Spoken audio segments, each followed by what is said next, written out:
Hi, this is Maga exercise 8.1 8th summa.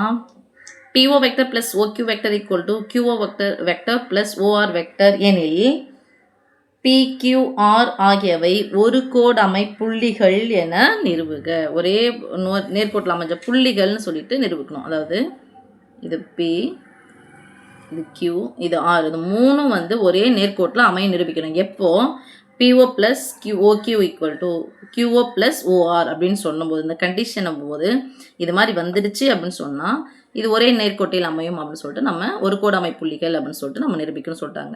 9th படிச்சிருப்பீங்க. ஒரு கோடு அமைந்த புள்ளிகள் எனில் அப்படின்னு சொல்லிட்டு ஒரு 3 புள்ளிகளை கொடுத்தாங்கன்னா என்ன பண்ணணும்? முக்கோணத்தின் பரப்பளவு 0ன்னு கண்டுபிடிக்கணும். இல்லைன்னா சாய்வுகள் சமம்னு கண்டுபிடிக்கணும்.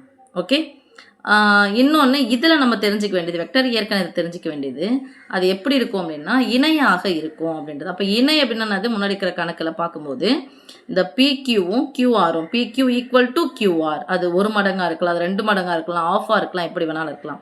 ஸோ இணை அப்படின்னும் போது இது எந்த டைரெக்ஷனில் போதும் அதே டைரெக்ஷனில் தான் இது வரும் அப்படிங்கிறது தான் இணைங்கிறது. ஸோ வெக்டர் இயற்கணிதத்தில் நம்ம சாய்வுகள் சமம் அதை யூஸ் பண்ண போகிறது கிடையாது. முக்கோணத்தின் பரப்பளவு ஈக்குவல் டு 0ன்னு சொல்ல போகிறது கிடையாது. இங்கே இது ரெண்டும் இணைன்னு சொல்லிட்டு நிரூபிக்க போகிறோம். நிரூபிச்சுட்டா இந்த 3 புள்ளிகளும் ஒரே நேர்கோட்டில் அமையும் அப்படின்னு சொல்லிட்டு நம்ம சொல்லலாம். ஓகே, இப்போ கொடுக்கப்பட்ட புள்ளிகளை நம்ம PO அப்படிங்கிறது தெரியாது. இதனுடைய நிலை வெக்டர் எப்படி சொல்லுவோம்?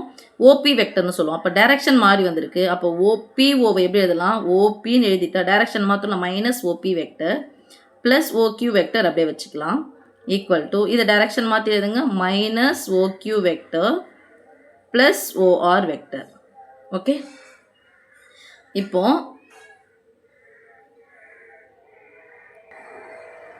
இந்த மைனஸ் பின்னாடி எடுத்தா அதாவது OQ vector -OP vector equal to இது முன்னாடி வாங்க OR வெக்டர் -OQ வெக்டர். இப்போ மைனஸ்னு வந்துருச்சுன்னா நம்ம என்ன பண்ணுவோம்? பின்னாடி இருக்கிறது முன்னாடி இருக்கிற Q எங்கே போடுவோம்? பின்னாடி இருக்க P எடுத்து இங்கே போடுவோம். அப்போ PQ வெக்டர் ஈக்குவல் டு இது எப்படி போடணும் சாமி? கரெக்டாக போடுறது இங்கே R போடணும், இங்கே யார் போடணும்? Q போடணும். ஓகே, சொல்ல புரியுதா?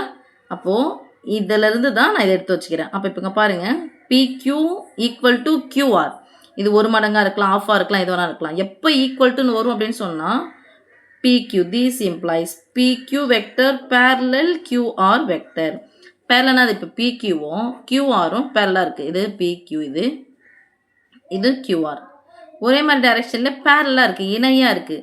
ஆனால் இங்கே 2 புள்ளி PQ கூட QR இணையாக இருக்குன்னா Qலேருந்து நம்ம இங்கே எடுத்துக்கலாம்ல. ஒரே டைரெக்ஷன் இந்த டைரெக்ஷனில் போது இதுவும் இதே டைரெக்ஷனில் தானே எடுத்துக்கலாம்ல. ஏங்க மிஸ் இப்போ இங்கேருந்து நம்ம Q எடுத்து இங்கே இப்படி போடக்கூடாதா இல்லைன்னா இப்படி போடக்கூடாதா அப்படின்னு சொல்லி கேட்டிங்கன்னா இது செங்குத்து, இணை கிடையாது, இது செங்குத்து. இது பார்த்தோம் அப்படின்னு சொன்னால் இது டைரெக்ஷனில் போகிற மாதிரி இந்த டைரெக்ஷன் போகலை. அப்போது இது வேறு. அப்போ இணைன்னு சொன்னால் எந்த டைரெக்ஷனில் அது போதோ அதே டைரெக்ஷனில் தான் இது போகணும். Qன்ற புள்ளி இங்கே இருக்கிறதுனால R எடுத்து நான் இங்கே ஜாயின் பண்ணிக்கலாம். therefore PQR ஒரு கோடு அமைப்புள்ளிகள்.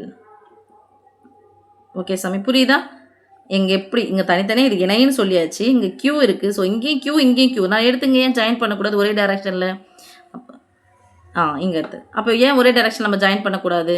ஸோ எப்போ இணைன்னு வருதோ எப்போ ஈக்குவல்னு வருதோ அது இணைன்னு வந்துருச்சுன்னு சொன்னால் இந்த எண்டிங் பாயிண்ட்டும் இந்த ஸ்டார்டிங் பாயிண்ட்டும் ஒன்றா இருக்கான்னு பாருங்கள் சாமி. இருந்துச்சு அப்படின்னு சொன்னால் அது ஒரு கோடு அமைந்த புள்ளிகள். ஓகே, என நிறுவுகன்னு கேட்டிருக்காங்க, என நிறுவப்பட்டது.